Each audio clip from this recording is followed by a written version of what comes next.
श्लोके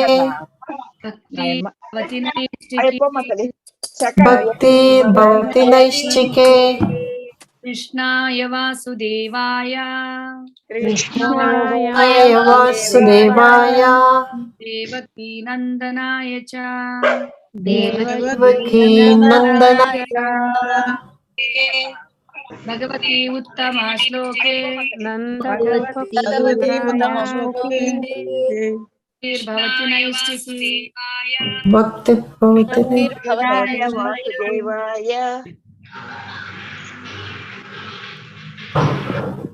हरे कृष्णा कृष्ण कृष्ण हरे हरे हरे राम राम राम हरे हरे नित्यानंद श्रीवासादि गौर भक्त वृंदा हरे कृष्णा कृष्ण हरे कृष्ण कृष्ण कृष्ण हरे हरे हरे राम हरे राम राम हरे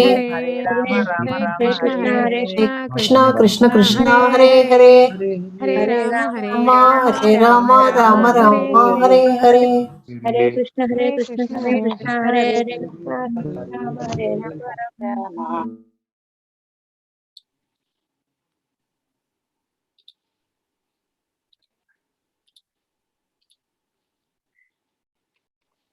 Yes.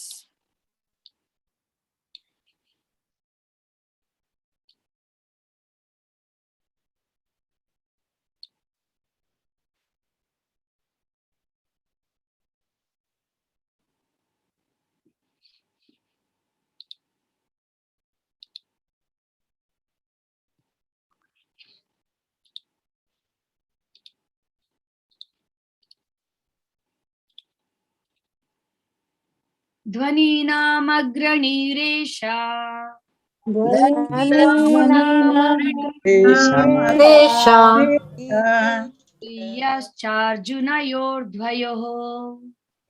तुल्यश्चार्जुनयोर्द्वयोः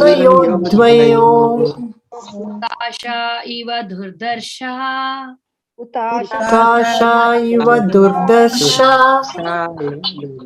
इव दुस्तरः समुद्रा इव दुस्तरः ध्वनीनामग्रणीरेषा ध्वनीनामग्रणीरेषा तुल्यश्चार्जुनयोर्द्वयोः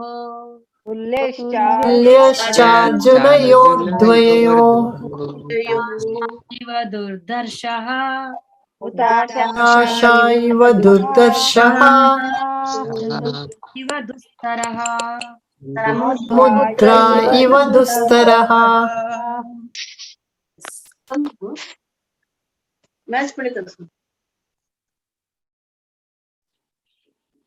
ಎಸ್ ಶೋಭಾ ಅವರೇ ಓದ್ತೀರಾ? ಹರೇ ಕೃಷ್ಣ ಮಾತಾಜಿ. ಧ್ವನೀನಾಮಗ್ರಣೀರೇಷಾ ತುಲ್ಯಶ್ಚಾರ್ಜುನಯೋರ್ದ್ವಯೋ ಹುತಾಶಾ ಇವ ದುರ್ಧರ್ಷಃ ಸಮುದ್ರಾ ಇವ ದುಸ್ತರಃ.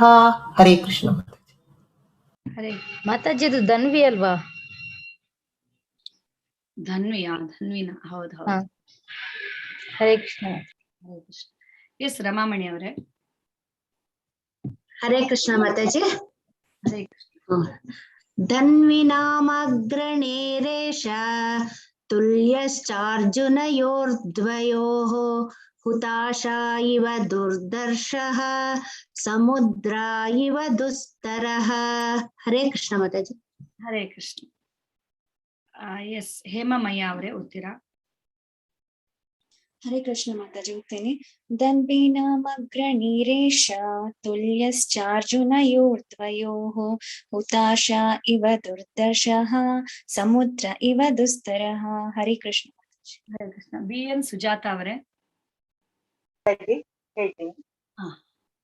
ಧನ್ವಿನಾಮಗ್ರಣೀರೇಷ ತುಲ್ಯಶ್ಚಾರ್ಜುನಯೋರ್ದ್ವಯೋಃ ಹುತಾಶಾ ಇವ ದುರ್ಧರ್ಷಃ ಸಮುದ್ರ ಇವ ದುಸ್ತರಃ. ಹರೇ ಕೃಷ್ಣ ಮಾತಾಜಿ. ಹರೇ ಕೃಷ್ಣ.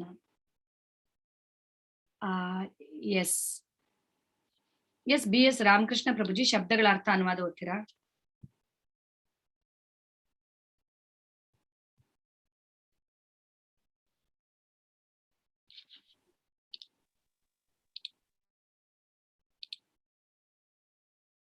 ಅಶ್ವಿನಿ ಶೆಟ್ಟಿ ಅವರೇ ಶಬ್ದಗಳ ಅರ್ಥ ಅನುವಾದ ಓದಿ.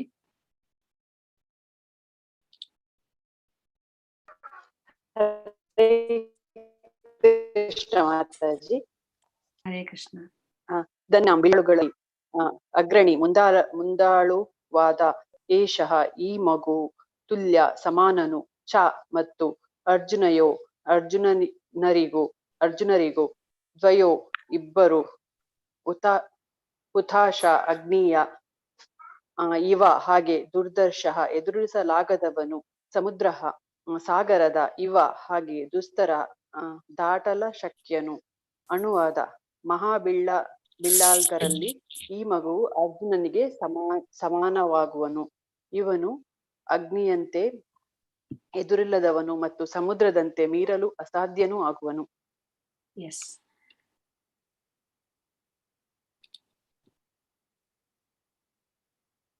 ಎಸ್, ನಿರ್ಮಲಾ ಹೆಗ್ಡೆ ಅವರೇ ಓದ್ತೀರಾ?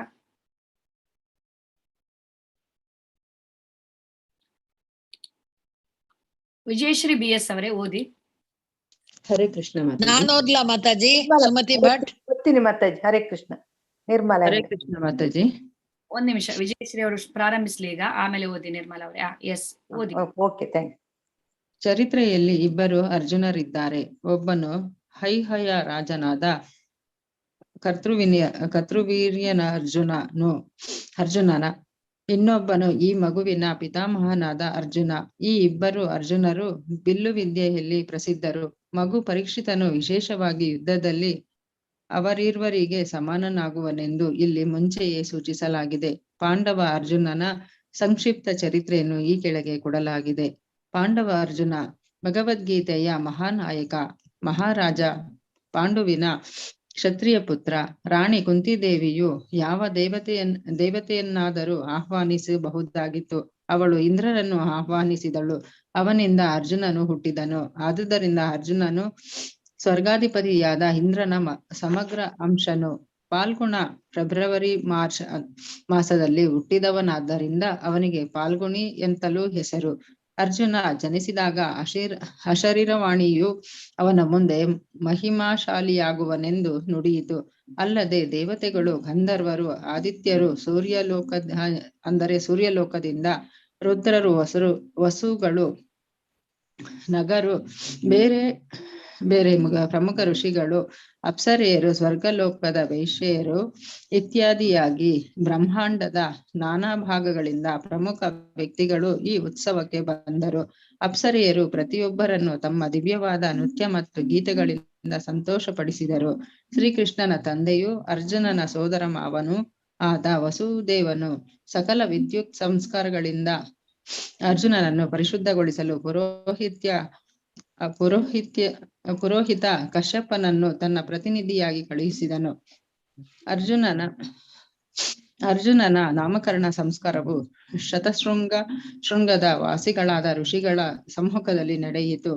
ಅವನು ದ್ರೌಪದಿ, ಸುಭದ್ರಾ, ಚಿತ್ರಾಂಗದ ಮತ್ತು ಉಲೂಪಿ ಎಂಬ 4 ವಿವಾಹವಾದನು. ಅವರಿಂದ ಕ್ರಮವಾಗಿ ಶ್ರುತಕೀರ್ತಿ, ಅಭಿಮನ್ಯು, ಬಬ್ರುವಾಹನ ಮತ್ತು ಈರಾವಾನ್ ಎಂಬ 4 ಪುತ್ರರು ಪಡೆದನು. ಬೇರೆಯವರು ಓದ್ತಾರೆ. ಹರೇ ಕೃಷ್ಣ ಮಾತಾಜಿ. ಹರೇ ಕೃಷ್ಣ. ನಿರ್ಮಲಾ. ಓದಿ ನಿರ್ಮಲಾ ಅವರೇ. ಹರೇ ಕೃಷ್ಣ ಮಾತಾಜಿ. ಅವನ ಬ್ರಹ್ಮಚರ್ಯ ಆಶ್ರಮದ ಅವಧಿಯಲ್ಲಿ ಇತರ ಪಾಂಡವರು ಮತ್ತು ಕೌರವರೊಂದಿಗೆ ಅವನ ವಿದ್ಯಾಭ್ಯಾಸ ನಡೆಯಿತು. ಅದರ ಹೊಣೆಯನ್ನು ಮಹಾ ಆಚಾರ್ಯರಾದ ದ್ರೋಣರಿಗೆ ವಹಿಸಲಾಯಿತು. ಆದರೆ ಅವನು ತನ್ನ ಗಾಢ ಅಧ್ಯಯನದಿಂದಾಗಿ ಪ್ರತಿಯೊಬ್ಬರನ್ನು ಮೀರಿಸಿದನು. ಅವನ ಶಿಸ್ತಿನ ಆಸ್ತೆ ದ್ರೋಣಾಚಾರ್ಯರ ಮನಸ್ಸನ್ನು ವಿಶೇಷವಾಗಿ ಸೆಳೆಯಿತು. ದ್ರೋಣಾಚಾರ್ಯರು ಅವನನ್ನು ಅನುಗ್ರಹಿಸುವಷ್ಟು ಹೃತ್ಪೂರ್ವಕವಾಗಿ ಅವನಲ್ಲಿ ವಾತ್ಸಲ್ಯ ತೋರಿದರು. ಅರ್ಜುನನು ಎಷ್ಟರ ಮಟ್ಟಿಗಿನ ಹುರುಪುಗಳ ಶಿಷ್ಯನಾಗಿದ್ದನೆಂದರೆ ರಾತ್ರಿ ವೇಳೆಯಲ್ಲಿಯೂ ಸಹ ಧನುರ್ವಿದ್ಯೆಯನ್ನು ಅಭ್ಯಸಿಸುತ್ತಿದ್ದನು. ಈ ಎಲ್ಲಾ ಕಾರಣಗಳಿಗಾಗಿ ದ್ರೋಣಾಚಾರ್ಯರು ಅವನನ್ನು ಲೋಕದಲ್ಲಿ ಶ್ರೇಷ್ಠ ಬಿಲ್ಗಾರನಾಗಿ ಮಾಡಲು ನಿಶ್ಚಯಿಸಿದರು. ಲಕ್ಷ್ಯವನ್ನು ಛೇದಿಸುವ ಪರೀಕ್ಷೆಯಲ್ಲಿ ಅವನು ಅತ್ಯುತ್ತಮನಾಗಿ ಉತ್ತೀರ್ಣನಾದನು. ಆದ್ದರಿಂದ ದ್ರೋಣಾಚಾರ್ಯರು ಸಂಪ್ರೀತರಾದರು. ಮಣಿಪುರ ಮತ್ತು ತ್ರಿಪುರಗಳ ರಾಜಕುಲದವರು ಅರ್ಜುನನ ಮಗನಾದ ಬೊಬ್ರುವಾಹನ ವಂಶಜರು. ಅರ್ಜುನನು ಸ್ಕ್ರೋಲ್ ಮಾಡಿ ಮಾತಾಡಿ. ಅರ್ಜುನನು ದ್ರೋಣಾಚಾರ್ಯರನ್ನು ಮೊಸಳೆಯ ಹಿಡಿತದಿಂದ ಪಾರು ಮಾಡಿದನು. ಸಂಕಷ್ಟದ ಆಚಾರ್ಯರು ಬ್ರಹ್ಮಶಿರಸ್ಸೆಂಬ ಆಯುಧವನ್ನು ಅವನಿಗೆ ಬಹುಮಾನವಾಗಿ ಕೊಟ್ಟರು. ಮಹಾರಾಜ ದೃಪದನಿಗೆ ದ್ರೋಣಾಚಾರ್ಯರಲ್ಲಿ ವೈರಭಾವವಿತ್ತು. ಅವನು ಆಚಾರ್ಯರ ಮೇಲೆ ಆಕ್ರಮಣ ಮಾಡಿದಾಗ ಅರ್ಜುನನು ಅವನನ್ನು ಬಂಧಿಸಿ ದ್ರೋಣರ ಮುಂದೆ ತಂದು ನಿಲ್ಲಿಸಿದನು. ಅವನು ಮಹಾರಾಜ ದೃಪದನಿಗೆ ಸೇರಿದ ಅಹಿಚ್ಛತ್ರವೆಂಬ ನಗರಕ್ಕೆ ಮುತ್ತಿಗೆ ಹಾಕಿ ಅವನನ್ನು ವಶಪಡಿಸಿಕೊಂಡನು. ದ್ರೋಣಾಚಾರ್ಯರಿಗೆ ಒಪ್ಪಿಸಿದನು. ಆಚಾರ್ಯರು ಬ್ರಹ್ಮನ ಆಯುಧದ ರಹಸ್ಯ ಪ್ರಯೋಗವನ್ನು ಅರ್ಜುನನಿಗೆ ವಿವರಿಸಿದರು. ತಾನೇ ಅರ್ಜುನನ ವೈರಿಯಾದಾಗ ಅತ್ಯವಶ್ಯವಾದರೆ ಮಾತ್ರ ಆಯುಧವನ್ನು ಪ್ರಯೋಗಿಸಬೇಕೆಂದು ಅರ್ಜುನನಿಂದ ವಚನವನ್ನು ಪಡೆದರು. ಈ ಮೂಲಕವಾಗಿ ಆಚಾರ್ಯರು ಭವಿಷ್ಯದಲ್ಲಿ ನಡೆಯುವ ಕುರುಕ್ಷೇತ್ರ ಯುದ್ಧದಲ್ಲಿ ತಾವು ಶತ್ರು ಪಕ್ಷವನ್ನು ವಹಿಸುವುದರ ಮುನ್ಸೂಚನೆಯನ್ನು ಕೊಟ್ಟರು. ಮಹಾರಾಜ ದೃಪದನು ಆಚಾರ್ಯ ದ್ರೋಣರ ಪರವಾಗಿ ಯುದ್ಧ ಮಾಡಿ ಅರ್ಜುನನಿಂದ ಸೋಲನ್ನು ಅನುಭವಿಸಿದರೂ ಆ ಯುವ ಯೋಧನಿಗೆ ತನ್ನ ಮಗಳಾದ ದ್ರೌಪದಿಯನ್ನು ಕೊಡಲು ನಿರ್ಧರಿಸಿದನು. ಆದರೆ ದುರ್ಯೋಧನನ ಮೋಸದಿಂದ ಆತನ ಮನೆಯ ಬೆಂಕಿಯಲ್ಲಿ ಅರ್ಜುನನು ಮೃತ ಹೊಂದಿದನೆಂಬ ಸುಳ್ಳು ವಾರ್ತೆಯನ್ನು ಕೇಳಿ ಹತಾಶನಾದನು. ಆದ್ದರಿಂದ ಅವನು ಮೇಲೆ ತೂಗು ಹಾಕಿದ್ದ ಮೇನಿನ ಕಣ್ಣನ್ನು ಭೇದಿಸುವ ವರನ ಆಯ್ಕೆಗಾಗಿ ದ್ರೌಪದಿ ಸ್ವಯಂವರವನ್ನು ಏರ್ಪಡಿಸಿದನು. ಕೇವಲ ಅರ್ಜುನ ಅದನ್ನು ಭೇದಿಸಲು ಸಮರ್ಥನಾದ್ದರಿಂದ ಅವನು ಈ ತಂತ್ರವನ್ನು ಹೂಡಿದನು. ಅರ್ಜುನ ಅನುರೂಪಳಾದ ತನ್ನ ಮಗಳನ್ನು ನೀಡುವ ದೃಪದನ ಆಸೆಯು ನೆರವೇರಿತು. ಅರ್ಜುನನ ಸೋದರರು ಆ ಸಮಯದಲ್ಲಿ ವಿದುರನೊಂದಿಗೆ ಆದ ಒಡಂಬಡಿಕೆಯ ಮೇರೆಗೆ ಗೋಪ್ಯವಾಗಿದ್ದರು. ಅರ್ಜುನ ಮತ್ತು ಅವನ ಸೋದರರು ಬ್ರಾಹ್ಮಣ ವೇಷವನ್ನು ಧರಿಸಿ ದ್ರೌಪದಿ ಸ್ವಯಂವರದ ಮೇಳದಲ್ಲಿ ಭಾಗವಹಿಸಿದರು. ನೆರೆದ ಕ್ಷತ್ರಿಯ ರಾಜರೆಲ್ಲರೂ ದ್ರೌಪದಿಯು ಬಡ ಬ್ರಾಹ್ಮಣನನ್ನು ವರಿಸಿ ಮಾಲೆ ಹಾಕಿದ್ದನ್ನು ಕಂಡಾಗ ಶ್ರೀಕೃಷ್ಣನು ಬಲರಾಮನಿಗೆ ಅವನ ಗುರುತನ್ನು ಹೊರಗೆಡಗಿದರು. ಹರೇ ಕೃಷ್ಣ. ಹರೇ ಕೃಷ್ಣ. ಎಸ್ ಸುಮತಿ ಭಟ್ ಅವರೇ ಕಂಟಿನ್ಯೂ ಮಾಡಿ. ಹರೇ ಕೃಷ್ಣ ಮಾತಾಜಿ. ಅರ್ಜುನನು ಹರಿದ್ವಾರದಲ್ಲಿ ಉಲೂಪಿ ಎಂಬ ಒಬ್ಬ ನಾಗಕನ್ಯೆಯನ್ನು ಸಂಧಿಸಿ ಅವಳಿಂದ ಆಕರ್ಷಿತನಾದನು. ಅದರ ಪರಿಣಾಮವಾಗಿ ಇರಾವತನು ಹುಟ್ಟಿದನು.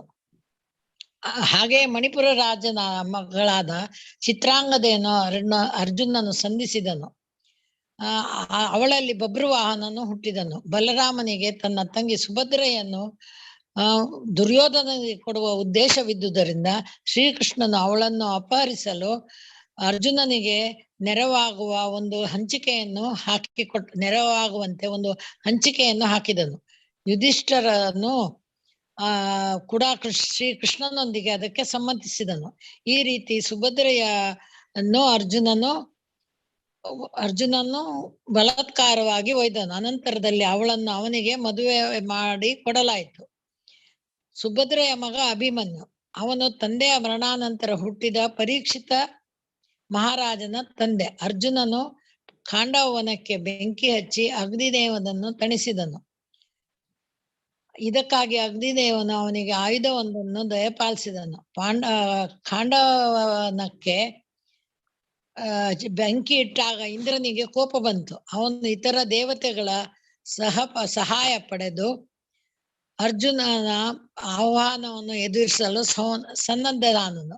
ಆದರೆ ಅರ್ಜುನನಿಂದ ಅವರು ಪರಾಜಿತರಾದರು. ಇಂದ್ರದೇವನು ಸ್ವರ್ಗಲೋಕಕ್ಕೆ ಹಿಂದಿರುಗಿದನು. ಅರ್ಜುನನು ಅಸುರರಾದ ಮಯನಿಗೂ ಸರ್ವರಕ್ಷಣೆಯನ್ನು ನೀಡುವ ವಚನವನ್ನಿತ್ತನು.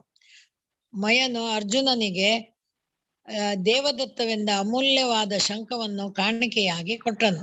ಹೀಗೆ ಅರ್ಜುನನು ತನ್ನ ಶೌರ್ಯದಿಂದ ಇಂದ್ರನನ್ನು ತೃಪ್ತಿಪಡಿಸಿ ಅವನಿಂದ ಇತರ ಅಮೂಲ್ಯವಾದ ಅಸ್ತ್ರಗಳನ್ನು ಪಡೆದನು. ಮಗಧ ರಾಜ ಹರೇ ಕೃಷ್ಣ ಮಾತಾಜಿ. Thank you. ಓದಿ. ಹರೇ ಮಗಧ ರಾಜನಾದ ಜರಾಸಂಧನನ್ನು ಸೋಲಿಸಲು ಸಾಧ್ಯವಿಲ್ಲವೆಂಬ ವಾರ್ತೆಯನ್ನು ಕೇಳಿ ನಿರಾಶನಾದ ಮಹಾರಾಜ ಯುಧಿಷ್ಠರನಿಗೆ ಎಲ್ಲಾ ಬಗೆಯ ಆಶ್ವಾಸನೆಗಳನ್ನು ನೀಡಿದವನೇ ಅರ್ಜುನ. ಹೀಗಾಗಿ ಅರ್ಜುನ, ಭೀಮ ಮತ್ತು ಶ್ರೀಕೃಷ್ಣರು ಜರಾಸಂಧನನ್ನು ಕೊಲ್ಲಲು ಮಗಧ ರಾಜ್ಯಕ್ಕೆ ಹೊರಟರು. ಚಕ್ರವರ್ತಿಯು ಮಾಡುವಂತೆ ಪಟ್ಟವಾದ ಮೇಲೆ ಜಗತ್ತಿನ ಎಲ್ಲಾ ರಾಜರನ್ನು ಅಧೀನರನ್ನಾಗಿ ಮಾಡಿಕೊಳ್ಳಲು ಅರ್ಜುನನು ದಿಗ್ವಿಜಯ ಹೊರಟು ಕೇಲಿಂದ ಎಂಬ ದೇಶವನ್ನು ಗೆದ್ದನು. ಭಗದತ್ತ ರಾಜನನ್ನು ಸೋಲಿಸಿದನು. ಆಮೇಲೆ ಅಂತಗಿರಿ ಉಲೂಕಪುರ, ಮೋದಾಪುರ ಮುಂತಾದ ದೇಶಗಳ ನಿಮ್ಮ ವಾಯ್ಸ್ ಕಟ್ ಆಯ್ತು. ಯಾರಾದ್ರೂ ಬೇರೆಯವರು ಕಂಟಿನ್ಯೂ ಮಾಡ್ಲಿ. ನಾನು ಓದ್ಲಾ ಮಾತಾಜಿ? ನಾನು ಓದ್ಲಿ ಮಾತಾಜಿ?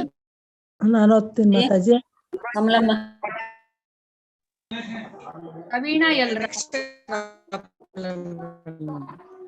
ಹರೇ ಕೃಷ್ಣ ಮಾತಾಜಿ. ನಾನು ಓದ್ಲಾ?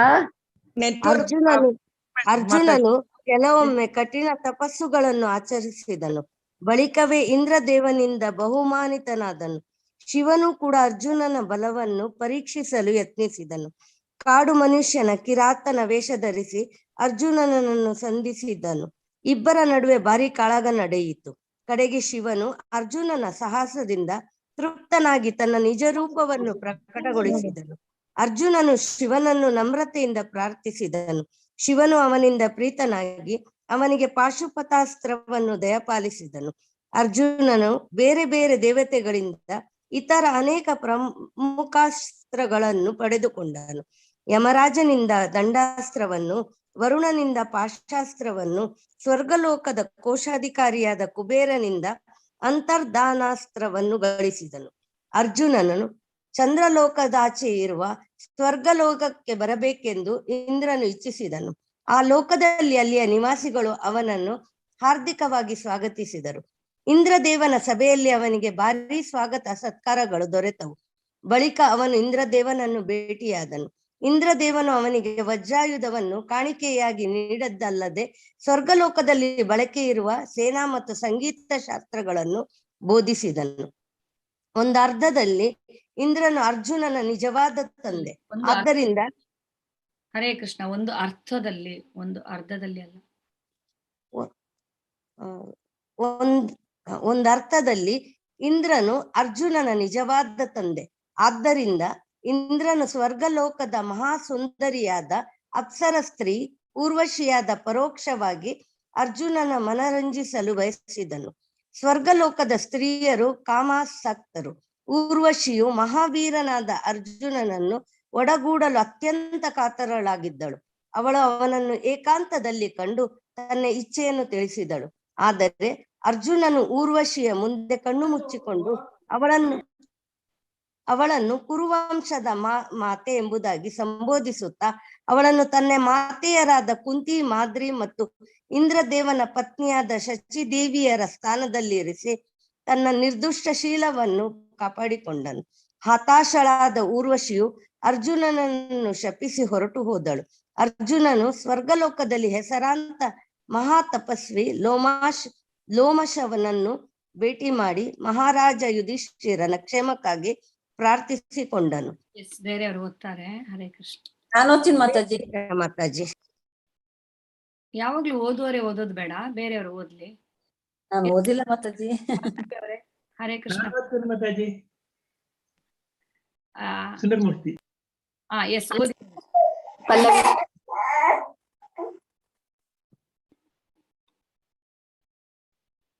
ಓದಿ ಅಂದ್ರೆ ಅವ್ರು ಓದ್ತಾ ಇಲ್ಲ. ಓಕೆ, ಪಲ್ಲವಿ ಓದ್ಬೋದು. ನಾಯ್ಸ್ ಇದೆ, ನಾಯ್ಸ್ ಕೇಳ್ತಾ ಇದೆ, ಅದಕ್ಕೆ ಬೇಡ. ಬೇರೆಯವ್ರು ಯಾರಾದ್ರೂ ಓದ್ಲಿ ಆಯ್ತಾ? ನಾನು ಓದ್ತೀನಿ ಮಾತಾಜಿ. ನಾನು ಓದ್ಲ? ಚಂದ್ರಕಲಾ.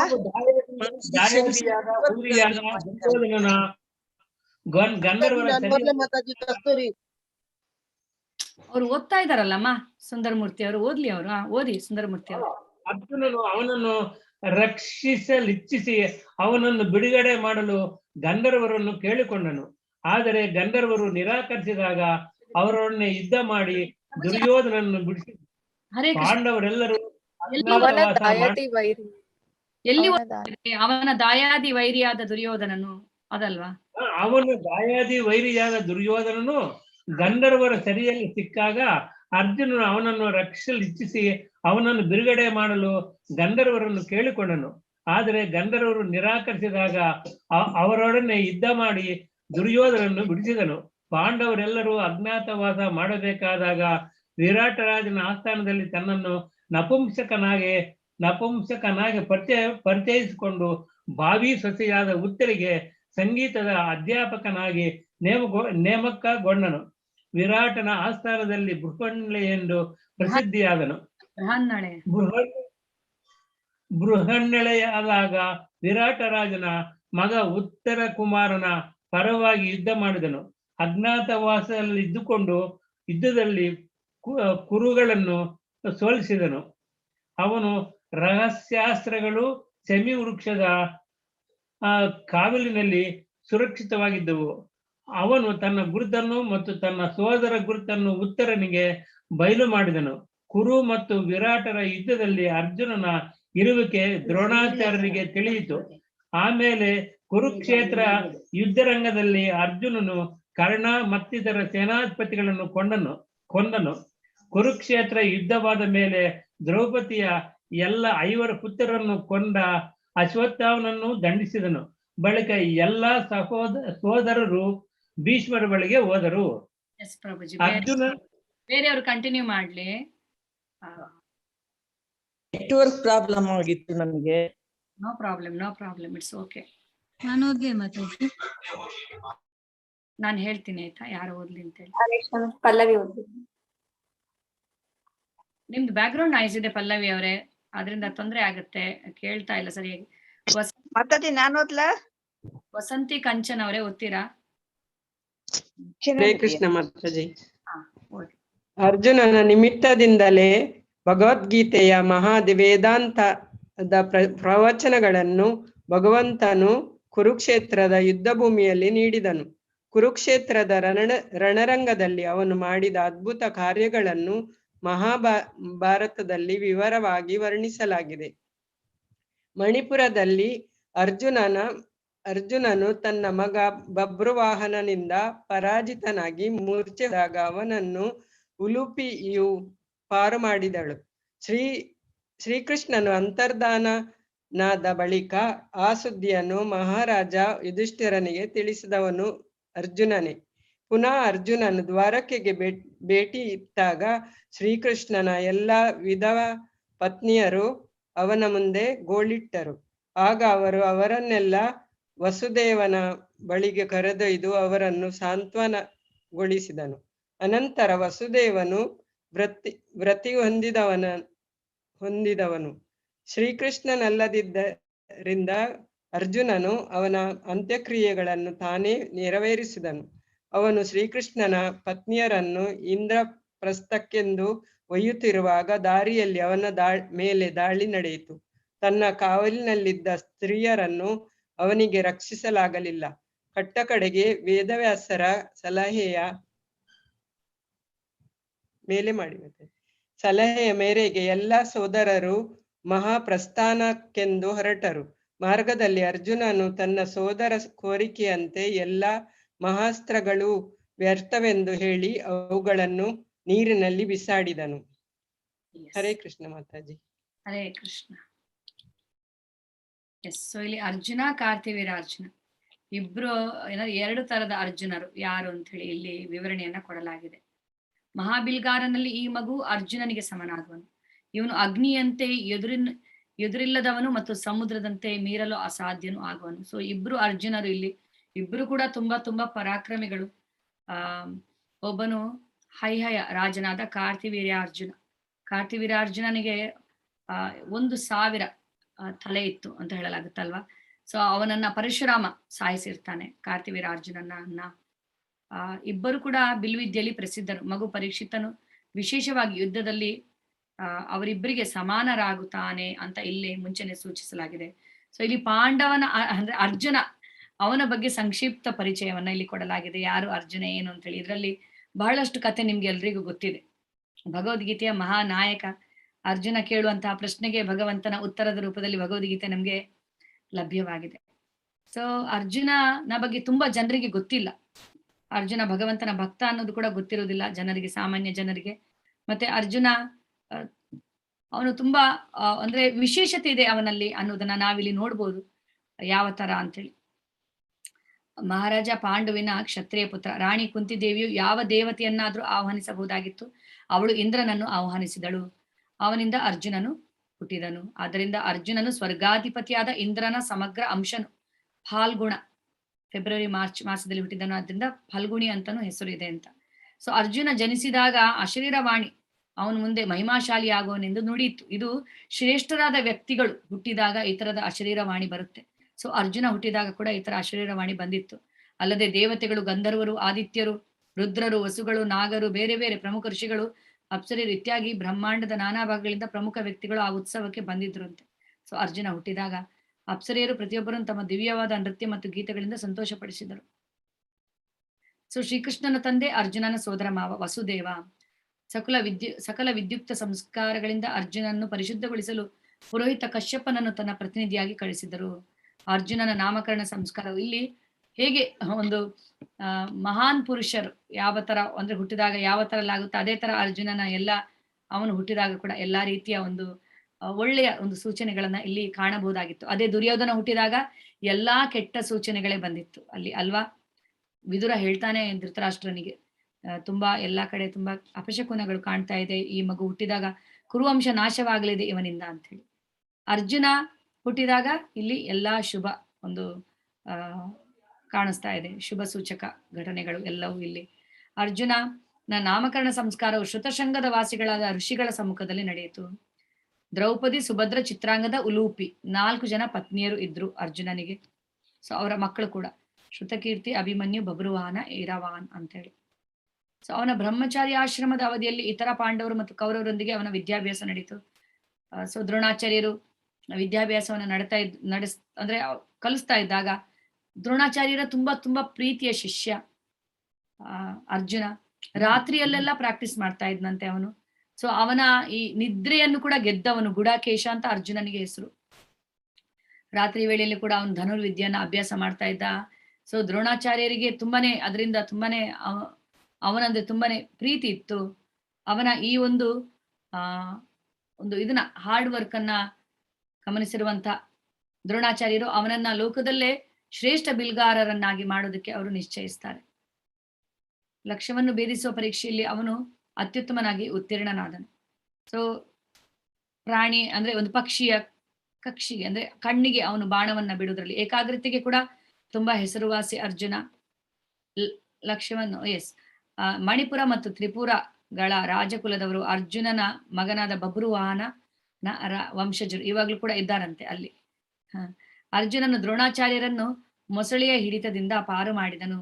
ಸಂತುಷ್ಟರಾದ ಆಚಾರ್ಯರು ಬ್ರಹ್ಮಶಿರಸ್ಸೆಂಬ ಆಯುಧವನ್ನು ಅವನಿಗೆ ಬಹುಮಾನವಾಗಿ ಕೊಟ್ಟರು. ಹಲವಾರು ರೀತಿಯಲ್ಲಿ ಅರ್ಜುನ ಸಹಾಯ ಮಾಡಿದ ದ್ರೋಣಾಚಾರ್ಯರಿಗೆ.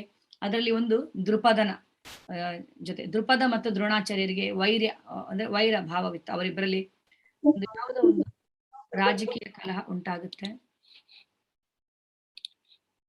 ಅದು ಹೇಗೆ ಅವ್ರು ಅನ್ಮ್ಯೂಟ್ ಆದ್ರು? ನಾನು ಎಲ್ಲರನ್ನ ಅನ್ಮ್ಯೂಟ್ ಮಾಡಿದ್ನಲ್ಲ.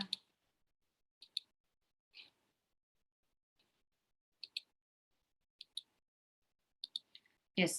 ಸೊ ಯಾವುದೋ ಒಂದು ರಾಜಕೀಯ ಕಲಹದಿಂದ ಅವರಿಬ್ಬರಲ್ಲಿ ತುಂಬಾನೇ ಒಂದು ವೈರತ್ವ ಇರುತ್ತೆ. ಅವನು ಆಚಾರ್ಯರ ಮೇಲೆ ಆಕ್ರಮಣ ಮಾಡಿದಾಗ ಅರ್ಜುನನು ಅವನನ್ನು ಬಂಧಿಸಿ ದ್ರೋಣರ ಮುಂದೆ ತಂದು ನಿಲ್ಲಿಸಿದ್ದರು. ಅದಾದ್ಮೇಲೆ ದೃಪದರಿಗೆ ಸೇರಿದ ಅಹಿಛತ್ರವೆಂಬ ನಗರಕ್ಕೆ ಮುತ್ತಿಗೆ ಹಾಕಿ ಅದನ್ನು ವಶಪಡಿಸಿಕೊಂಡು ದ್ರೋಣಾಚಾರ್ಯರಿಗೆ ಒಪ್ಪಿಸಿದ್ರು. ಸೊ ದ್ರೋಣಾಚಾರ್ಯರ ಇಚ್ಛೆಯನ್ನ ಈಡೇರಿಸಿದ ಅರ್ಜುನ, ದ್ರೋಣಾಚಾರ್ಯರಿಗೆ ಇಚ್ಛೆ ಇರುತ್ತೆ ದೃಪದರನ್ನ ಸೋಲಿಸ್ಬೇಕು ಅಂತೇಳಿ. ಯಾಕಂದ್ರೆ ದೃಪದರು ತುಂಬಾನೇ ಅವಮಾನವನ್ನ ಮಾಡಿರುತ್ತಾರೆ ದ್ರೋಣಾಚಾರ್ಯರಿಗೆ. ಸೊ ಪಾಂಡವರ ಸಹಾಯದಿಂದ, ವಿಶೇಷವಾಗಿ ಅರ್ಜುನನ ಸಹಾಯದಿಂದ. ಸೊ ಕೌರವರು ಹೋಗ್ತಾರೆ, ಮೊದಲು ಪಾಂಡವರು ಹೋಗ್ತಾರೆ, ಬಟ್ ಕೌರವರಲ್ಲಿ ದುರ್ಯೋಧನನ್ನ ಬಂಧಿಸ್ತಾರೆ ಅಲ್ಲಿ ಅಲ್ವಾ. ಅರ್ಜುನ ಆಮೇಲೆ ಚಕ್ರವನ್ನ ಅವನು ಭೇದಿಸಿ, ಚಕ್ರವ್ಯೂಹವನ್ನು ಭೇದಿಸಿ ಅವನು ಹೋಗ್ತಾನೆ, ದೃಪದನನ್ನ ಸೋಲಿಸ್ತಾನೆ. ಸೊ ದ್ರೋಣಾಚಾರ್ಯರಿಗೆ ತುಂಬಾ ಪ್ರಿಯ ಶಿಷ್ಯನಾಗಿದ್ದ. ಆಚಾರ್ಯರ ಬ್ರಹ್ಮಶಿರ ಆಯುಧದ ರಹಸ್ಯ ಪ್ರಯೋಗವನ್ನು ಅರ್ಜುನನಿಗೆ ವಿವರಿಸಿದರು ಆಚಾರ್ಯರು. ತಾವೇ ಅರ್ಜುನನ ವೈರಿಯಾದಾಗ ಅತ್ಯವಶ್ಯವಾದರೆ ಮಾತ್ರ ಆಯುಧವನ್ನು ಪ್ರಯೋಗಿಸಬೇಕೆಂದು ಅರ್ಜುನನಿಂದ ವಚನವನ್ನ ಪಡೆದರು.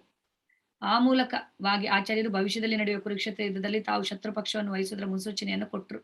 ಸೊ ಈ ತರ ಒಂದು ದಿವಸ ಬರಬಹುದು, ನಾನು ನಿನ್ನ ವೈರಿ ಆಗಬಹುದು, ಆವಾಗ ನೀನು ಅದನ್ನ ಅವಶ್ಯವಿದ್ರೆ ಮಾತ್ರ ಪ್ರಯೋಗಿಸಬೇಕು ಅನ್ನುವಂಥ ವಚನವನ್ನು ಕೂಡ ಪಡೆದಿದ್ರಂತೆ. ಮಹಾರಾಜ ದೃಪದನು ಆಚಾರ್ಯ ದ್ರೋಣರ ಪರವಾಗಿ ಯುದ್ಧ ಮಾಡಿದ ಅರ್ಜುನನಿಂದ ಸೋಲನ್ನು ಅನುಭವಿಸಿದರು. ಆ ಯುವ ಯೋಧನಿಗೆ ತನ್ನ ಮಗಳಾದ ದ್ರೌಪದಿಯನ್ನು ಕೊಡಲು ನಿರ್ಧರಿಸಿದನು. ಸೊ ಅರ್ಜುನ ಇಷ್ಟು ಪರಾಕ್ರಮಿಯಾಗಿದ್ದ, ಅಲ್ಲಿ ಅವನು ಯಾವ ತರ ಹೋರಾಡಿದ್ದ, ಸೊ ಅದು ದೃಪದನ ಮೆಚ್ಚುಗೆಗೆ ಪಾತ್ರವಾಗಿತ್ತು.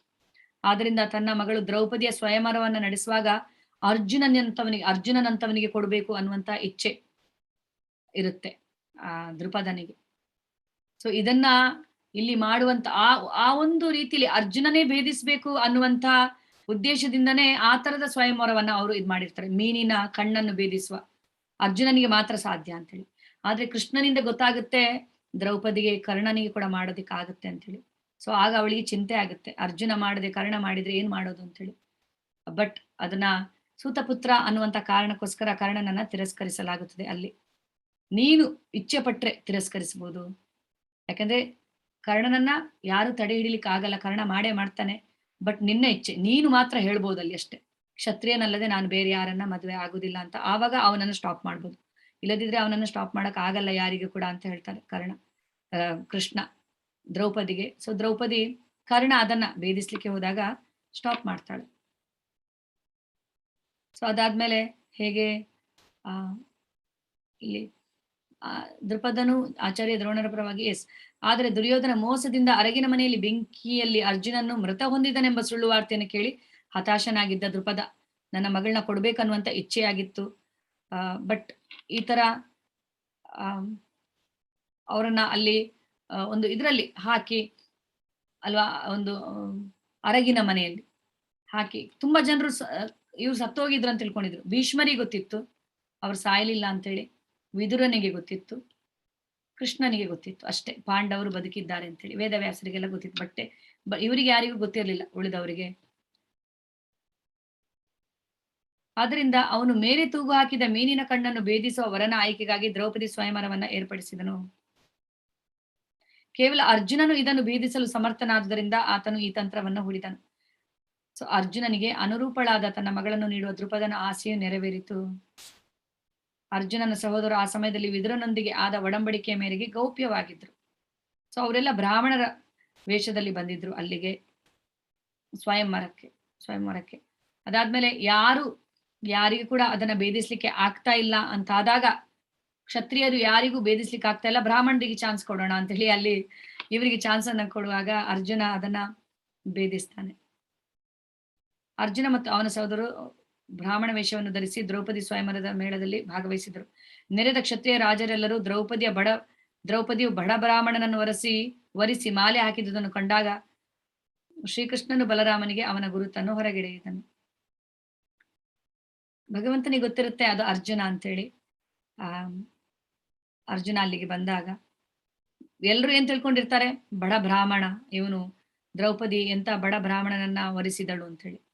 ಆದ್ರೆ ಕರ್ಣನಿಗೂ ಗೊತ್ತಾಗುತ್ತೆ ಇಮಿಡಿಯೇಟ್ ಆಗಿ, ಅರ್ಜುನ ಅಂತ ಹೇಳ್ತಾನೆ ಅವನು. ಅರ್ಜುನ ಒಂದು ಮೀನಿನ ಕಣ್ಣನ್ನ ಭೇದಿಸಿದಾಗ ತಕ್ಷಣವೇ ಗೊತ್ತಾಗುತ್ತೆ ಕರ್ಣನಿಗೆ ಇದು ಅರ್ಜುನನಲ್ಲಿಗಲ್ಲದೆ ಬೇರೆ ಯಾರಿಗೂ ಇದನ್ನ ಮಾಡೋದಿಕ್ಕೆ ಆಗಲ್ಲ ಅನ್ನುವಂಥದ್ದು ಕರ್ಣನಿಗೆ ಗೊತ್ತಾಗುತ್ತೆ. ಅರ್ಜುನನು ಹರಿದ್ವಾರದಲ್ಲಿ ಉಲೂಪಿ ಎಂಬ ಓರ್ವ ನಾಗಕನ್ಯೆಯನ್ನು ಸಂಧಿಸಿ ಅವಳಿಂದ ಆಕರ್ಷಿತನಾದನು. ಅದರ ಪರಿಣಾಮವಾಗಿ ಇರಾವಂತನು ಹುಟ್ಟಿದನು. ಸೊ ಆಗಿನ ಕಾಲದಲ್ಲಿ ರಾಜರುಗಳು ಇವರಿಗೆಲ್ಲ ಇದೊಂದು ಅಲೌಡ್ ಇತ್ತು, ಈ ತರ ಮದುವೆ ಆಗುವಂಥದ್ದು. ಹಾಗೆ ಮಣಿಪುರದ ರಾಜನ ಮಗಳಾದ ಚಿತ್ರಾಂಗದೆಯನ್ನು ಅರ್ಜುನನು ಸಂಧಿಸಿದನು. ಅವಳಲ್ಲಿ ಬಬ್ರುವಾಹನನು ಹುಟ್ಟಿದನು. ಬಲರಾಮನಿಗೆ ತನ್ನ ತಂಗಿ ಸುಭದ್ರೆಯನ್ನು ದುರ್ಯೋಧನಿಗೆ ಕೊಡುವ ಉದ್ದೇಶವಿದ್ದುದರಿಂದ ಶ್ರೀಕೃಷ್ಣನು ಅವಳನ್ನು ಅಪಹರಿಸಲು ಅರ್ಜುನನಿಗೆ ನೆರವಾಗುವಂತೆ ಒಂದು ಹಂಚಿಕೆಯನ್ನು ಹಾಕಿದನು. ಸುಭದ್ರಳಿಗೆ ಅರ್ಜುನ ಅಂದ್ರೆ ಇಷ್ಟ ಇತ್ತು, ಅಂಡ್ ಕೃಷ್ಣನಿಗೆ ಕೂಡ ಅರ್ಜುನನಿಗೆ ಕೊಡ್ಬೇಕನ್ನುವಂತ ಇಚ್ಛೆ ಇತ್ತು. ಸೊ ಯುಧಿಷ್ಠಿರನು ಕೂಡ ಶ್ರೀಕೃಷ್ಣನೊಂದಿಗೆ ಇದಕ್ಕೆ ಸಮ್ಮತಿಸಿದನು. ಈ ರೀತಿ ಸುಭದ್ರೆಯನ್ನು ಅರ್ಜುನನು ಬಲಾತ್ಕಾರವಾಗಿ ಒಯ್ದನು. ಇದು ಭಗವಂತನ ಪ್ಲಾನ್ ಪ್ರಕಾರ. ಅನಂತರದಲ್ಲಿ ಅವಳನ್ನು ಅವನಿಗೆ ಮದುವೆ ಮಾಡಿಕೊಡಲಾಯಿತು. ಸುಭದ್ರೆಯ ಮಗ ಅಭಿಮನ್ಯು. ಅವನು ತಂದೆಯ ಮರಣಾನಂತರ ಹುಟ್ಟಿದ ಪರೀಕ್ಷಿತ ಮಹಾರಾಜನ ತಂದೆ ಅಭಿಮನ್ಯು. ಅಭಿಮನ್ಯು ಕೂಡ ತುಂಬಾ ಪರಾಕ್ರಮಿ. ಅವನನ್ನು ಅಷ್ಟು ಸುಲಭವಾಗಿ ಸೋಲಿಸೋದಕ್ಕೆ ಸಾಧ್ಯವಾಗ್ತಿರ್ಲಿಲ್ಲ. ಆದ್ರೆ ಮೋಸದಿಂದ ಅವನನ್ನ ಮಾಡಲಾಯಿತು, ಸಾಯಿಸಲಾಯಿತು ಅರ್ಜುನ ಇಲ್ಲದೆ ಇದ್ದಾಗ. ಅರ್ಜುನನು ಕಾಂಡವನಕ್ಕೆ ಬೆಂಕಿ ಹಚ್ಚಿ ಅಗ್ನಿದೇವನನ್ನು ತಣಿಸಿದನು. ಇದಕ್ಕಾಗಿ ಅಗ್ನಿದೇವನು ಅವನಿಗೆ ಆಯುಧವೊಂದನ್ನ ದಯಪಾಲಿಸಿದನು.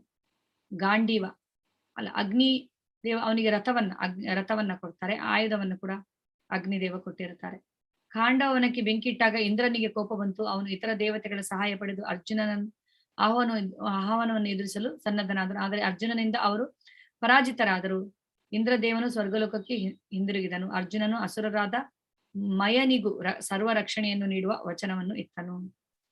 ಮಯನು ಅರ್ಜುನನಿಗೆ ದೇವದತ್ತವೆಂಬ ಅಮೂಲ್ಯವಾದ ಶಂಖವನ್ನು ಕಾಣಿಕೆಯಾಗಿ ಕೊಟ್ಟನು. ಸೊ ಹೀಗೆ ತುಂಬಾ ಜನ ಅರ್ಜುನನ ಪರಾಕ್ರಮದಿಂದ ಪ್ರಸನ್ನರಾಗಿ ಹಲವಾರು ಗಿಫ್ಟ್ಗಳನ್ನ ಕೊಟ್ಟಿದ್ದಾರೆ. ದೇವದತ್ತ ಅನ್ನುವಂತ ಶಂಖ ಅರ್ಜುನನ ಕೈಗೆ ಬಂದಿರುವಂತದ್ದು ಮಯನಿಂದ. ಹೀಗೆ ಅರ್ಜುನನು ತನ್ನ ಶೌರ್ಯದಿಂದ ಇಂದ್ರನನ್ನು ತೃಪ್ತಿಪಡಿಸಿ ಅವನಿಂದ ಇತರ ಅಮೂಲ್ಯವಾದ ಶಸ್ತ್ರಗಳನ್ನ ಪಡೆದನು.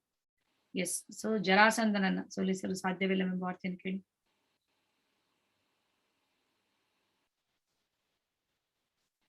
ಜರಾಸಂಧನ ಕಥೆ ನಿಮ್ಗೆಲ್ರಿಗೂ ಗೊತ್ತೇ ಇದೆ. ಭೀಮ ಜರಾಸಂಧನನ್ನ ಸಾಯಿಸ್ತಾನೆ, ಅದು ಕೂಡ ಕೃಷ್ಣನ ಸಹಾಯದಿಂದ. ಅರ್ಜುನನು ಕೆಲವೊಮ್ಮೆ ಕಠಿಣ ತಪಸ್ಸುಗಳನ್ನು ಆಚರಿಸಿದನು. ಬಳಿಕವೇ ಇಂದ್ರದೇವನಿಂದ ಬಹುಮಾನಿತನನು. ಶಿವನು ಕೂಡ ಅರ್ಜುನನ ಬಲವನ್ನು ಪರೀಕ್ಷಿಸಲು ಯತ್ನಿಸಿದನು. ಕಾಡು ಮನುಷ್ಯ ಕಿರಾತಕನ ವೇಷ ಧರಿಸಿ ಅರ್ಜುನನನ್ನು ಸಂಧಿಸಿದನು. ಇಬ್ಬರ ನಡುವೆ ಭಾರಿ ಕಾಳಗ ನಡೆಯಿತು. ಕಡೆಗೆ ಶಿವನು ಅರ್ಜುನನ ಸಾಹಸದಿಂದ ತೃಪ್ತನಾಗಿ ತನ್ನ ನಿಜ ರೂಪವನ್ನ ಪ್ರಕಟಿಸಿದನು. ಅರ್ಜುನನು ಶಿವನನ್ನು ನಮ್ರತೆಯಿಂದ ಪ್ರಾರ್ಥಿಸಿದನು. ಸೊ ಪಶುಪತಾಸ್ತ್ರವನ್ನ ಶಿವ ಕೊಟ್ಟಿದ್ದಾರೆ. ಹೀಗೆ ಎಲ್ಲರನ್ನ ಪ್ರಸನ್ನಗೊಳಿಸಿ ಅರ್ಜುನ ಒಳ್ಳೆ ಶಸ್ತ್ರಗಳನ್ನ ತಾನು ಪಡೆದಿದ್ದ. ದ್ರೋಣಾಚಾರ್ಯರಿಂದ ಒಂದು ಶಸ್ತ್ರ, ಶಿವನಿಂದ ಒಂದು ಶಸ್ತ್ರ, ಅಗ್ನಿ ದೇವನಿಂದ ಒಂದು ಶಸ್ತ್ರ, ಹೀಗೆ ಹಲವಾರು ಶಸ್ತ್ರಗಳನ್ನ ಅವನು ಪಡೆದಿದ್ದ. ಅರ್ಜುನನು ಬೇರೆ ಬೇರೆ ದೇವತೆಗಳಿಂದ ಇತರ ಅನೇಕ ಪ್ರಮುಖಾಸ್ತ್ರಗಳನ್ನು ಪಡೆದುಕೊಂಡನು. ಯಮರಾಜನಿಂದ ದಂಡಾಸ್ತ್ರವನ್ನು, ವರುಣನಿಂದ ಪಾಶಾಸ್ತ್ರವನ್ನು, ಸ್ವರ್ಗಲೋಕದ ಕೋಶಾಧಿಕಾರಿಯಾದ ಕುಬೇರನಿಂದ ಅಂತರ್ಧಾನಾಸ್ತ್ರವನ್ನು ಗಳಿಸಿದ್ದನು.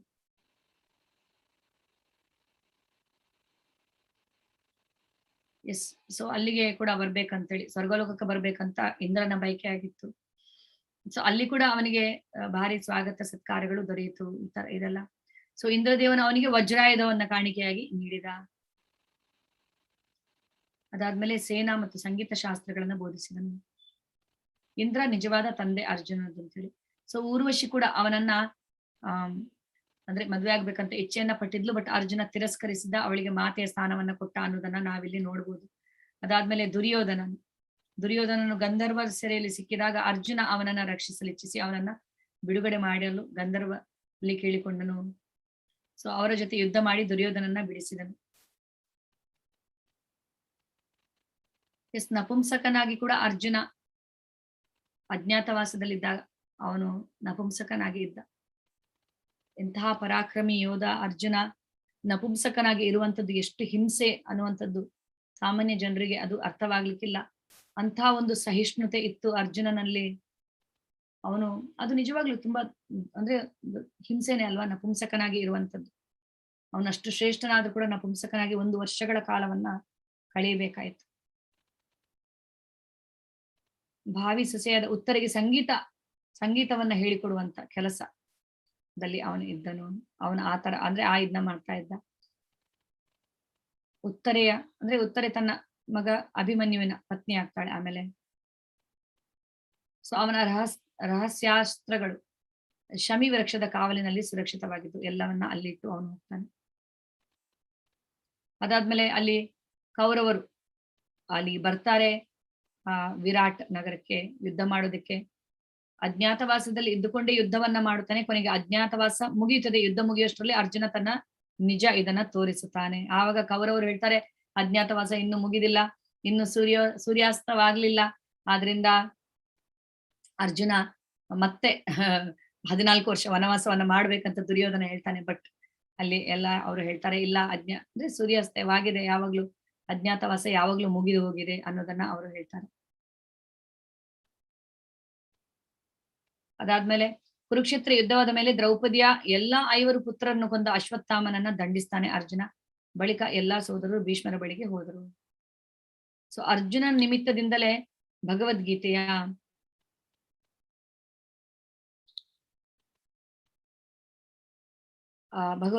ಮಹಾವೇದಾಂತದ ಪ್ರವಚನಗಳನ್ನು ಭಗವಂತನು ಕುರುಕ್ಷೇತ್ರ ಯುದ್ಧ ಭೂಮಿಯಲ್ಲಿ ನೀಡಿದನು. ಎಸ್, ಊರ್ವಶಿಯ ಶಾಪ ಕೂಡ ಇರುತ್ತೆ. ಬಟ್ ಶಾಪಕ್ಕಿಂತ ಕೂಡ ಅಲ್ಲಿ ಅಜ್ಞಾತವಾಸವನ್ನ ಮಾಡ್ಬೇಕಲ್ಲ ಅವನು. ಸೊ ಆ ಒಂದು ಬ್ರಾಹ್ಮಣೆಯ ವೇಷವನ್ನ ಅವನು ಬ್ರಾಹ್ಮಣೆಲ್ಲ ನಪುಂಸಕನ ವೇಷ, ಬ್ರಾಹ್ಮಣೆಯ ವೇಷವನ್ನ ಅವನು ಧರಿಸ್ತಾನೆ.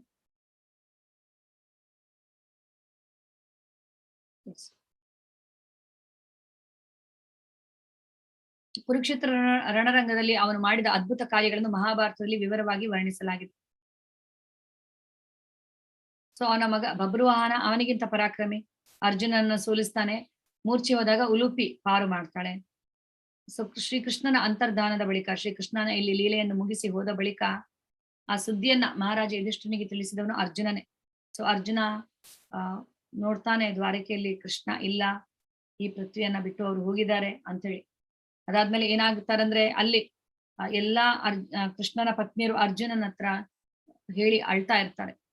ಸೊ ಅರ್ಜುನ ಅವರನ್ನ ಅದಾದ್ಮೇಲೆ ಹೇಗೆ ಇಂದ್ರಪ್ರಸ್ಥಕ್ಕೆ ಅವರನ್ನ ಕರೆದುಕೊಂಡು ಹೋಗ್ತಾ ಇರುವಾಗ ಅರ್ಜುನ ಮೇಲೆ ದಾಳಿ ನಡೆಯುತ್ತೆ. ಸೊ ಅರ್ಜುನನಿಗೆ ಅವರನ್ನ ರಕ್ಷಿಸ್ಲಿಕ್ಕೆ ಆಗುದಿಲ್ಲ.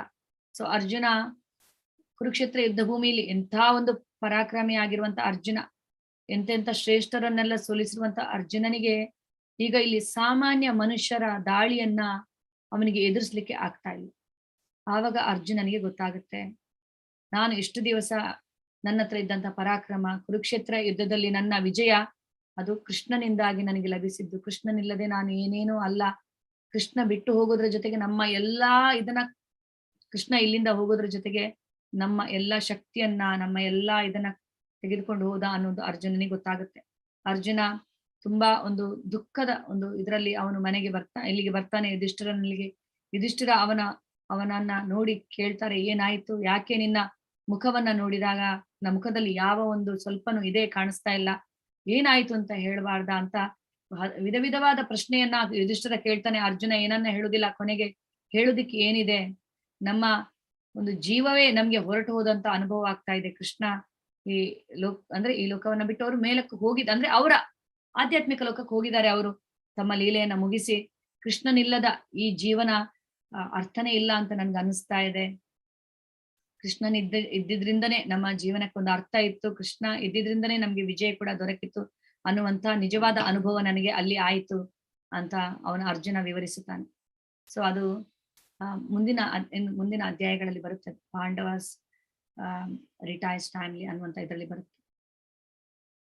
ಕಟ್ಟಕಡೆಗೆ ವೇದವ್ಯಾಸರ ಸಲಹೆಯ ಮೇರೆಗೆ ಎಲ್ಲಾ ಸೋದರರು ಮಹಾಪ್ರಸ್ಥಾನಕ್ಕೆಂದು ಹೊರಟರು.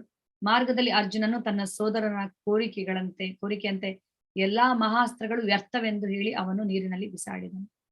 ಹರೇ ಕೃಷ್ಣ. ಎಸ್, ನೆಕ್ಸ್ಟ್ ನೋಡೋಣ.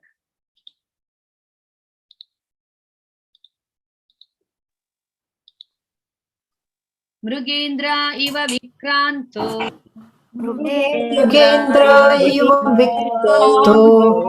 ನಿಷೇವ್ಯೋ ಹಿಮ ವಾನಿವಾ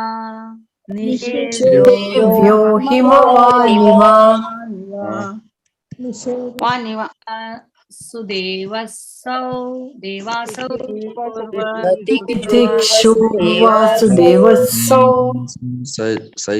ಪಿತರಾವಿವಾ ಸಹಿಷ್ಣು ಪಿತರಾವಿವಾ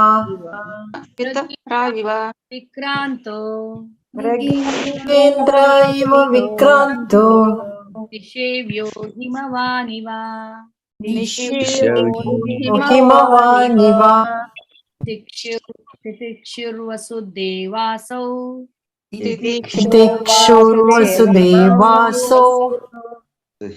ವಿಷ್ಣು ಪಿತರಾವಿವಾ ಸಹಿಷ್ಣು ಪಿತರಾವಿವಾ.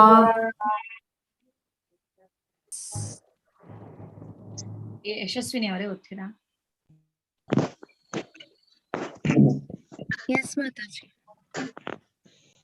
ಮೃಗೇಂದ್ರ ಇವ ವಿಕ್ರಾಂತೋ ನಿಷೇವ್ಯೋ ಹಿಮವಾನಿವ ತಿತಿಕ್ಷುರ್ವಸುದೇವಾಸೌ ಸಹಿಷ್ಣುಃ ಪಿತರಾವಿವ. ಹರೇ ಕೃಷ್ಣ. ಹರೇ ಕೃಷ್ಣ. ಶಾರದಾ ಎನ್ವಿ ಅವರೇ?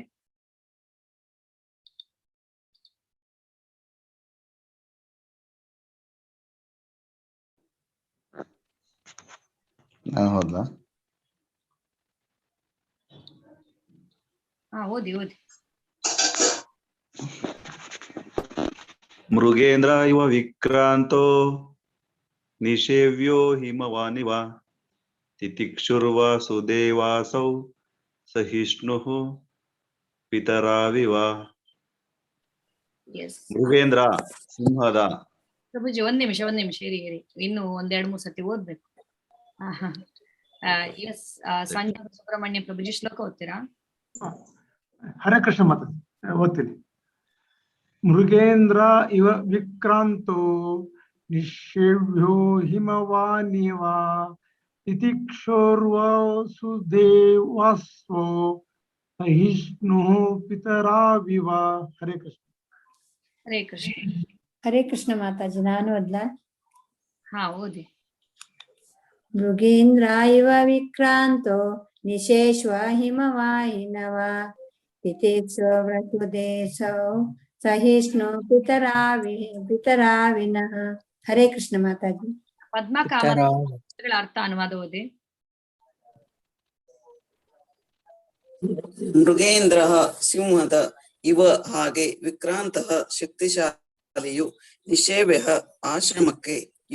ಆಶ್ರಮಕ್ಕೆ ಯೋಗ್ಯನು, ಹಿಮವಾನ್ ಹಿಮಾಲಯ ಪರ್ವತಗಳ ಇವ ಹಾಗೆ, ತಿತಿಕ್ಷು ಸಹನಾಶೀಲನು, ವಸುಧಾ ಇವ ಭೂಮಿಯಂತೆ, ಅಸೌ ಶಿಶುವು, ಸಹಿಷ್ಣು ತಾಳ್ಮೆಯುಳ್ಳವನು, ಪಿತರೌ ತಂದೆ ತಾಯಂದಿರ ಇವ ಹಾಗೆ.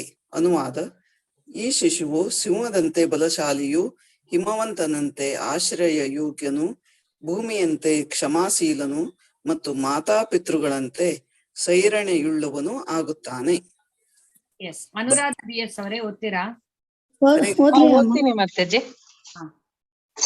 ಭಾವಾರ್ಥ: ವ್ಯಕ್ತಿಯು ವೈರಿಯನ್ನು ಅಟ್ಟಿಸಿಕೊಂಡು ಹೋಗುವಷ್ಟು ಬಲಿಷ್ಠನಾದಾಗ ಅವನನ್ನು ಸಿಂಹಕ್ಕೆ ಹೋಲಿಸಲಾಗುವುದು. ಮನೆಯಲ್ಲಿ ಕುರಿಯಾಗಿದ್ದು ಬೇಟೆಯಲ್ಲಿ ಸಿಂಹವಾಗಿರಬೇಕು. ಸಿಂಹವು ಪ್ರಾಣಿಯನ್ನು ಬೆನ್ನಟ್ಟಿ ಹೋಗುವುದರಲ್ಲಿ ಎಂದಿಗೂ ವಿಫಲವಾಗುವುದಿಲ್ಲ. ಇದೇ ರೀತಿ ರಾಜ್ಯಾಧಿಪತಿಯು ಶತ್ರುವನ್ನು ಬೆನ್ನಟ್ಟುವುದರಲ್ಲಿ ಎಂದೂ ವಿಫಲವಾಗಕೂಡದು. ಹಿಮಾಲಯ ಪರ್ವತವು ಸಕಲ ಸಂಪತ್ತುಗಳಿಗೂ ಆಗರವೆಂದು ಪ್ರಸಿದ್ಧವಾಗಿದೆ. ಅಲ್ಲಿ ವಾಸ ಮಾಡಲು ಅಸಂಖ್ಯ ಗುಹೆಗಳಿವೆ. ತಿನ್ನಲು ಉತ್ತಮ ಹಣ್ಣುಗಳುಳ್ಳ ಲೆಕ್ಕವಿಲ್ಲದಷ್ಟು ಮರಗಳಿವೆ. ಕುಡಿಯಲು ನೀರಿನ ಚೆನ್ನಾಲೆ ಚಿಲುಮೆಗಳಿವೆ ಮತ್ತು ರೋಗಗಳನ್ನು ನಿವಾರಿಸುವ ಹೇರಳವಾದ ಔಷಧಿಗಳು ಮತ್ತು ಖನಿಜಗಳಿವೆ. ಭೌತಿಕವಾಗಿ ಸಮೃದ್ಧವಾಗಿರುವ ಯಾವ ಮನುಷ್ಯನೇ ಆಗಲಿ ಈ ಪರ್ವತೋತ್ತಮವನ್ನು ಆಶ್ರಯಿಸಬಹುದು. ಅಲ್ಲಿ ಅವನಿಗೆ ಅಗತ್ಯವಾದ ಪ್ರತಿಯೊಂದೂ ದೊರೆಯುವುದು. ಐಹಿಕಾಸಕ್ತನು ಪಾರಮಾರ್ಥಿಕರಕ್ತನು ಇಬ್ಬರೂ ಹಿಮಾಲಯದ ಸದಾಶ್ರಯದ ಲಾಭವನ್ನು ಪಡೆಯಬಹುದು. ಭೂಪ್ರದೇಶದಲ್ಲಿ ಜನರಿಂದ ನಾನಾ ಉಪದ್ರವಗಳು ಉಂಟಾಗುತ್ತವೆ. ಆಧುನಿಕ ಯುಗದಲ್ಲಿ ಜನರು ಭೂತಲದಲ್ಲಿ ಅಣ್ವಸ್ತ್ರಗಳನ್ನು ಸ್ಫೋಟಿಸುತ್ತಿದ್ದಾರೆ. ಆದರೂ ತಾಯಿಯು ಮಗುವನ್ನು ಕ್ಷಮಿಸುವಂತೆ ಭೂಮಿಯು ತನ್ನ ನಿವಾಸಿಗಳನ್ನು ತಡೆದುಕೊಂಡಿದೆ. ತಾಯಿ ತಂದೆಯರು ಮಕ್ಕಳ ಎಲ್ಲಾ ಬಗೆಯ ಕಿಡಿಗೇಡಿತನಗಳನ್ನು ಯಾವಾಗಲೂ ಸಹಿಸಿಕೊಳ್ಳುತ್ತಾರೆ. ಆದರ್ಶ ರಾಜನಾದವನು ಈ ಎಲ್ಲಾ ಸದ್ಗುಣಗಳನ್ನು ಪಡೆದಿರಬೇಕು. ಶಿಶು ಪರೀಕ್ಷಿತನು ಈ ಎಲ್ಲಾ ಗುಣಗಳನ್ನು ಸಂಪೂರ್ಣವಾಗಿ ಹೊಂದಿರುವನೆಂದು ಭವಿಷ್ಯ ನುಡಿಯಲಾಯಿತು. ಹರೇ ಕೃಷ್ಣ. ಹರೇ ಕೃಷ್ಣ. ಸೊ ಎಲ್ಲಾ ರೀತಿಯಲ್ಲಿ ಹೇಗೆ ಇಲ್ಲಿ ನಾವು ನೋಡ್ಬೋದು ಪರೀಕ್ಷಿತನ ಒಂದು ಇದನ್ನ ವಿವರಣೆಯನ್ನ ಯಾವ ತರ ಎಲ್ಲ ಇಲ್ಲಿ ಕೊಡಲಾಗಿದೆ ಅಂತ.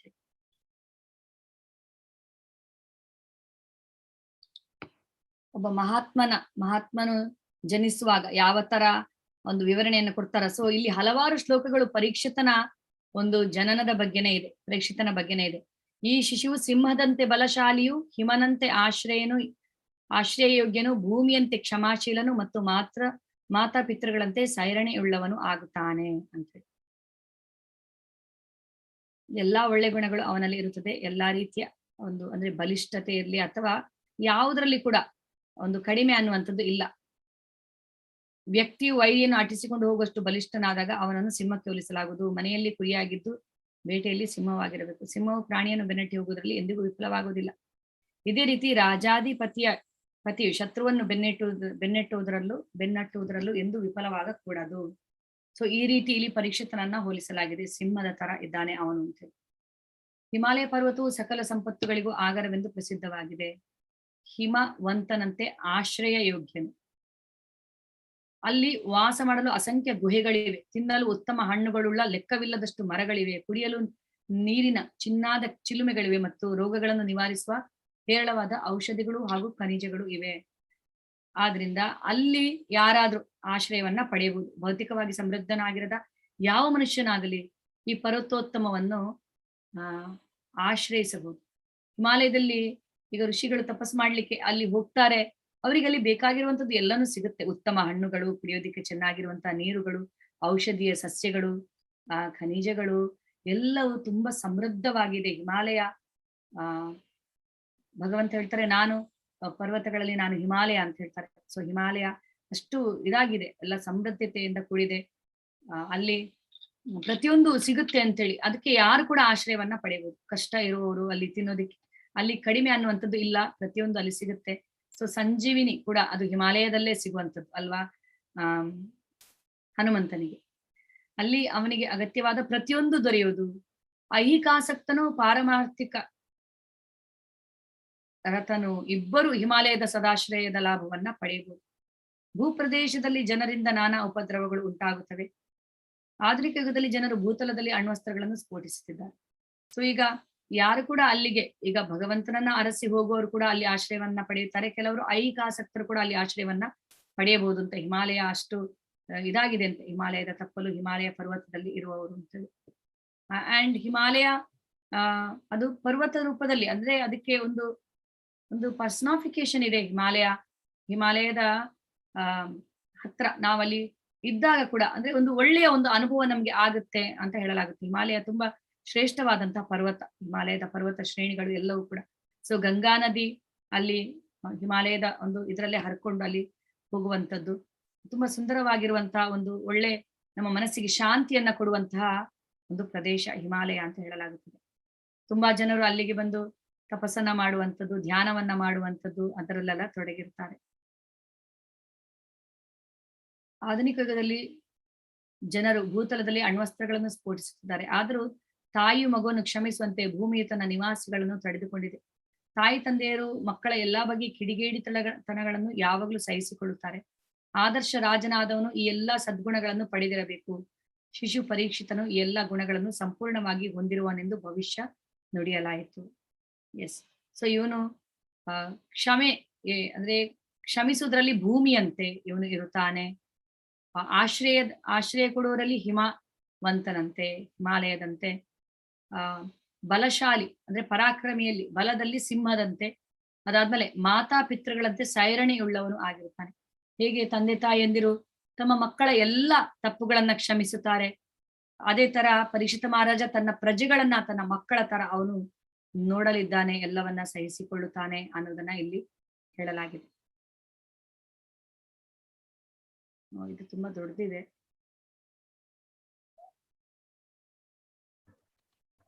ಹೀಗೆ ಓದೋಣವಾ ಬೇಡವಾ? ಹರೇ ಕೃಷ್ಣ. ನಾಳೆ ಸ್ಟಾರ್ಟ್ ಮಾಡೋಣ. ನಾಳೆ ಈಗ ಒಂದ್ ನಿಮಿಷ. ನಾಳೆ